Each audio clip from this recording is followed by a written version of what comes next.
All right, welcome to this explainer. Today, we're doing a deep dive into the absolute anatomy of a legendary comedic prank. We're talking about the brilliant 1975 Hindi cinema classic, Chupke Chupke. Let's just jump right in and untangle this massive, hilarious web of mistaken identities, insane wordplay, and honestly, one of the greatest practical jokes ever put on film. So here's the hook for you. What happens when a mild-mannered botany professor decides he absolutely has to outsmart his highly respected, totally self-proclaimed genius of a brother-in-law? Well, you get a pure masterpiece of comedy. We're going to plunge straight into the fun here. We'll look at exactly how a really simple desire to prove a point just completely snowballs into uncontrollable chaos. And don't worry, I won't give away the whole plot right out of the gate. Section 1. The intellectual prank setup. The whole thing centers on Professor Parimal Tripathi and his new wife, Sulekha. And the catalyst for all this absolute madness? It's Sulekha. She constantly, endlessly praises her intellectual brother-in-law, her genius Jijaji. You can imagine this glowing praise sparks a pretty serious inferiority complex for our newlywed professor. It brings us to his core motivation. He actually tells a friend, "I want to prove that I am no less than your Jijaji in any aspect. At least give me one chance to secure a place in my wife's eyes." So you see, this isn't just some silly, throwaway joke. This is Parimal actively weaponizing his own intellect. He's on a mission to execute this incredibly elaborate prank, outwit the overconfident brother-in-law, and prove his brilliance once and for all. Moving on to Section 2, Pyaremohan, the pedantic driver.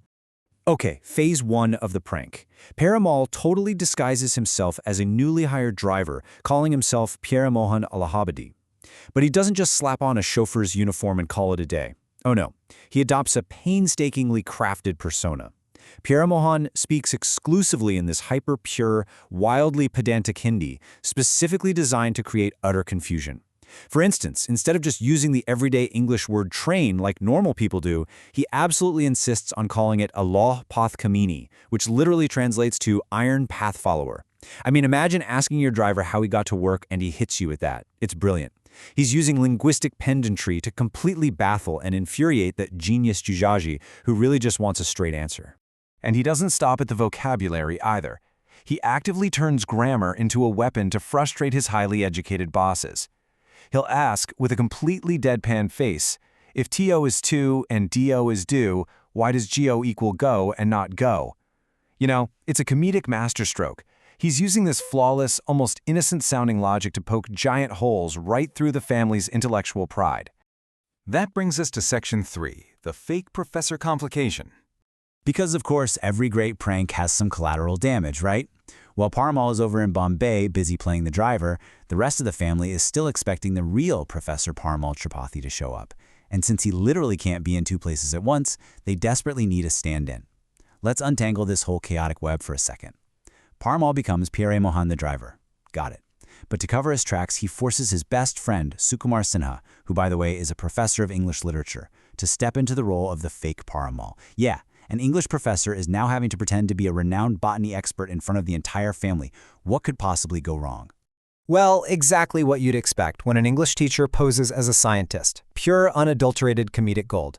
Sukumar gets tasked with tutoring a young student named Vasudha, and his botany blunders are just spectacular. At one point, he completely confuses a corolla, a flower petal, with Karela, a bitter gourd. He even confidently argues that a marigold is actually a cauliflower, making this bizarre point that what you see isn't always what it is. And my personal favorite? When he's asked to explain modified roots, he completely dodges the actual science and just starts quoting deep philosophical literature. He causes massive confusion solely based on his total lack of scientific knowledge. Section 4. Language as a weapon. You see, the whole film uses language, whether it's that hyper-pure Hindi from the driver or the absolute garbage botany from the fake professor, not just for funny lines, but as the main tool of deception. It's exactly how they maintain cover and slowly drive their victims totally crazy. This one quote really nails that dynamic. The driver relentlessly badgers his boss with these faux humble questions, saying, "I am uneducated, sir, which is why you are explaining this to me. Now I have come to your feet. I will buy an English book today." It is literally psychological warfare disguised as innocence. He leverages this supposed lack of education to relentlessly annoy a family that prides itself so much on its high status and intellect. And now, Section 5, the staged elopement climax. Naturally, a lie of this magnitude cannot stay under wraps forever. The pranksters quickly realize they need something dramatic, something genuinely explosive, to finally bring this joke to a screeching halt. Let's trace how this heist escalated. Step 1. A respected professor becomes a lowly driver. Simple enough. Step 2. His English teaching buddy poses as a botany expert and accidentally causes a bunch of romantic chaos. And then, Step 3, the grand finale. The wife, Suleika, fakes an elopement with her own husband, who is, remember, still disguised as the driver. The night of the big scandal goes down like clockwork. At 11:30 p.m., the co-driver, James, starts snoring loudly. Perfect. This gives Pyaremohan the exact window he needs to sneak over to Suleika's room at 11:45 p.m. By the time morning rolls around, both of them have completely vanished, leaving behind this highly dramatic, totally over-the-top confession letter. It's a calculated sequence of events, precision-engineered to send the genius brother-in-law into an absolute tailspin of panic. Which brings us to the ultimate question, doesn't it? How on earth do you put the brakes on a prank that has morphed into a fake marriage and a massive family scandal? I mean, the tension here is at its absolute peak. The self-proclaimed genius is frantically running around, desperate to stop his sister-in-law from throwing her life away on a driver. Meanwhile, the fake professor is just scrambling to untangle his own messy romantic subplot. How are they possibly going to resolve all of this? Well, it all builds up to this incredibly hilarious confrontation at a temple. True identities are finally out in the open, and the genius himself finally has to swallow his pride and admit defeat. He sums it up flawlessly, saying, "Believe me, my nose was blocked due to a cold, but my brain was blocked too. I have been made an owl," which is essentially him openly acknowledging that he was thoroughly, undeniably outwitted and made a complete fool of by his brilliant new brother-in-law.